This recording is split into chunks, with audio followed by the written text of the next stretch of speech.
হত্যার হুমকি দেওয়া হয়েছে। আপনারা খতিয়ে দেখুন, আপনাদের কাছে আকুল আবেদন, আপনারা ইচ্ছা করলে সবই পারবেন ইনশাআল্লাহ।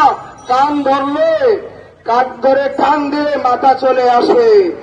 ওই 2014 সালের আল্লামা নুরুল ইসলাম ফারুকী সাহেবের শাহাদাতের ঘটনাটা এর মধ্যে বেরিয়ে আসবে। কারাই সন্ত্রাসী ঘটাচ্ছে। আমরা তো খানকাই লোক, আমরা শান্তিপ্রিয় লোক, আমরা রাস্তায় নামতে চাই না। যদি আমাদেরকে বাধ্য করা হয় তাহলে টেকনাফ থেকে তেতুলিয়া পর্যন্ত শান্তিপ্রিয় মানুষ, সুন্নি মতাদর্শে ভিত্তিক যত সংগঠন আছে, আহলে সুন্নাত ওয়াল জামাতের মতাদর্শ যারাই আছে, কেউ ঘরে বসে থাকবে না, আমরা রাজপথে নেমে যাব।